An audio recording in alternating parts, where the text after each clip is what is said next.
انا مثلا كنت بتمنى ان انا اخلص مدرسه علشان اصحى براحتي ما اصحاش الصبح الساعه 8، فالحمد لله كبرت وبقيت اصحى الساعه 6 عشان عندي شغل بعيد عن البيت. هو فعلا لازم تصحى الساعه 5 الصبح عشان تكون ناجح، ولا دي واحده من اساطير التنميه الذاتيه اللي غرقت السوشيال ميديا وضحكت علينا كلنا وخلت الناس بدات تحس بالذنب لو صحيت الساعه 8 او 9 او في اي وقت؟ في الفيديو ده هنتكلم عن الحقيقه ورا ترند الخامسه صباحا اللي كان قالب السوشيال ميديا بعيدا عن المبالغات، وهل فعلا توقيت الصحيان بيفرق في النجاح ولا في عوامل تانية اهم، وهل في دليل علمي اصلا بيأكد ان الناس اللي بتصحى بدري انجح من غيرهم ولا ده اي كلام؟ خليك معايا وهتعرف في الفيديو.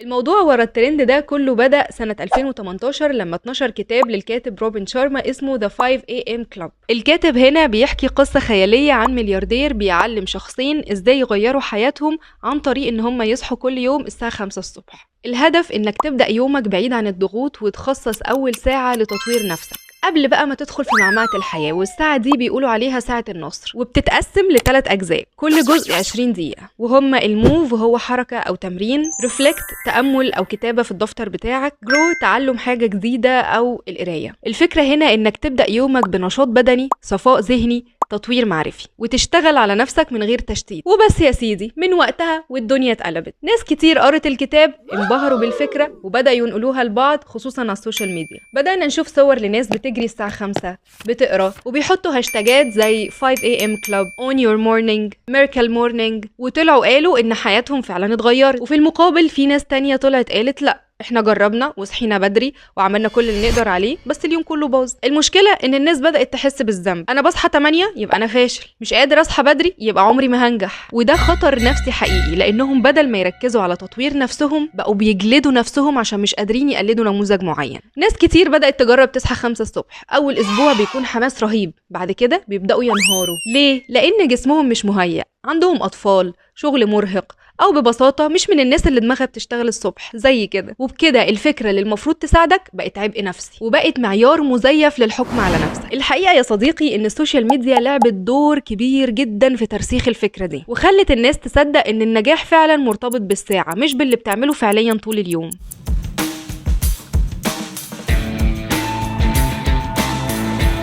العلم يا سيدي بيقول ان مش كل الناس جسمها مصمم انهم يصحوا بدري. في حاجه اسمها كرونوتايبس، يعني نمط نوم لكل واحد فينا. في اللي جسمه بيصحى طبيعي بدري وفي اللي دماغه بتشتغل احسن بالليل. مش دايما تلاقي حد بيقولك انا ما بعرفش ابدا يومي او اشتغل او اذاكر او اعمل اي حاجه الصبح. اهو العلم بيقولك ان الناس دي ما بقتش كده بسبب التعود او روتين حياتهم، لا ده جسمهم اصلا مصمم بالطريقه دي. والدراسات كمان بتقول ان الكرونوتايبس بتتاثر بالجينات والعوامل البيئيه ومش سهل قوي ان احنا نغيرهم. دراسه في جامعه اوكسفورد كانت بتقول ان احنا لما بنجبر نفسنا نصحى في توقيت مش مناسب لجسمنا بيحصل خلل في التركيز والمزاج والانتاجيه. وده غير الدراسه اللي بتقول ان احنا ممكن نعدل نمط النوم تدريجي، زي اننا ننام ونصحى قبل الميعاد كل يوم بربع ساعه ب20 دقيقه. لكن التغيير ده بيكون صعب خصوصا لو نمط نومك الطبيعي مختلف. وطبعا يساعدك يا هناك لو انت شخص ليلي وحظك جه انك تشتغل شغلانه متاح فيها شيفت ليلي زي الممرضين او عمال المصانع او ناس غيرهم كتير. لان انت لو مش شخص ليلي وحظك جه في شيفت بالليل هتكره نفسك، زي بالظبط الشخص الليلي اللي بيضطر يصحى الصبح لشغله.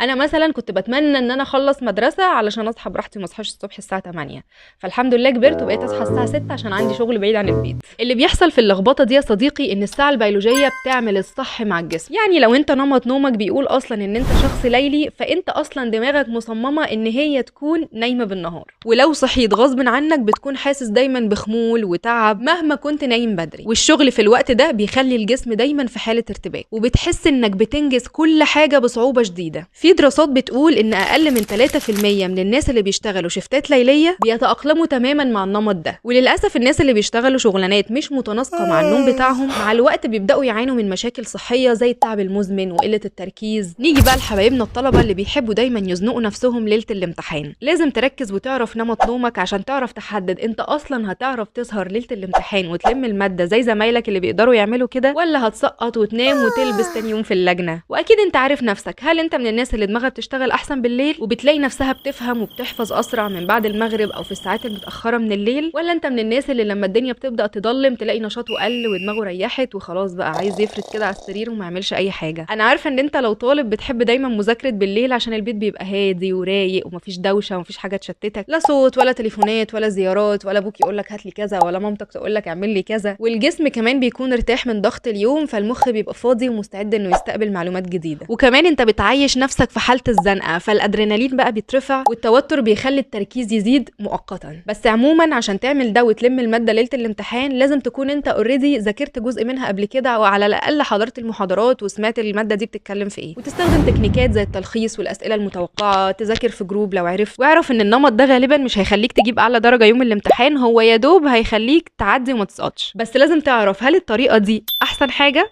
للاسف لا، ده بيكون مجهود ذهني عالي جدا على مخك وبيأثر على الذاكره طويله المدى وبيخلي الجسم مرهق جدا ومش مناسب لاي حد. يعني لو انت شخص ليلي فعلا استفيد من ده، لكن خطط ووزع مذاكرتك، ما تسيبهاش كلها ليله الامتحان.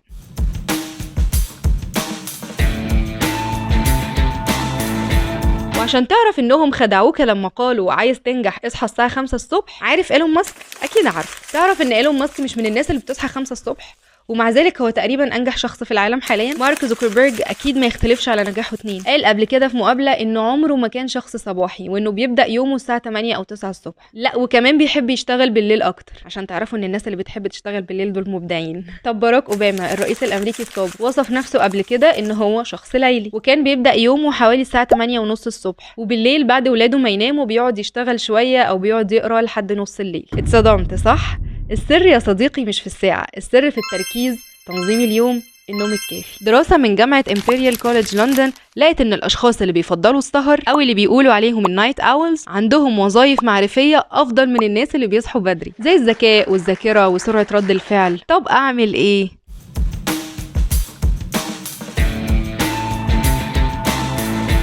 اعرف نمطك، انت شخص صباحي ولا شخص ليلي؟ اول حاجه اسال نفسك انا دماغي بتشتغل امتى اكتر؟ الصبح، بالليل، بعد الظهر؟ ركز بيكون امتى عندك طاقه حقيقيه. جرب لمده اسبوعين تصحى في اوقات مختلفه وسجل انتاجيتك، امتى كنت مركز، امتى خلصت مهامك اسرع، وخليك واقعي مع ظروفك. لو شغلك بيبدا بدري مش منطقي ان انت تسهر وتقول على نفسك انا شخص ليلي، لكن تقدر تظبط روتين يناسبك حتى جوه الجدول ده. راقب جوده نومك مش بس مدته، يعني ممكن تكون بتصحى 5 الصبح بس انت مرهق طول اليوم. واعرف ان العبره مش بالساعه اللي انت صحيت فيها، العبره باللي انت عملته بعد ما صحيت. واهم نقطه بقى، ابعد عن جلد الذات والمقارنات. اللي بينجحوا يا صديقي مش لازم كلهم يبقوا نسخه واحده من بعض، وكل واحد فيهم لقى طريقه. يعني لو قدرت تصحى بدري ويريحك تمام، ما قدرتش برضو تمام. في بقى ادوات ممكن تساعدك تحدد نمط نومك عشان تقدر تظبط طاقتك كده وتعلي انتاجيتك، وده مش اعلان خالص والله، بس هم لو عايزين يدفعوا لي اوكي انا ما عنديش اعتراض. اول حاجه في اختبار اسمه كرونوتايب كويز، تقدر تلاقيه اونلاين ومجانا، وده بيحدد لك انت شخص صباحي ولا شخص ليلي. استخدم كمان تطبيقات زي سليب سايكل او رايز، دي بتحدد جودة نومك وبتديك تقارير يومية. في كمان تطبيق اسمه نوشن، او حتى ممكن تستبدله باي مفكرة عندك بسيطة تكتب فيها، دون فيها كل يوم صحيت امتى، نمت امتى، مستوى طاقتك كان اعلى امتى، شغلك مشي ازاي.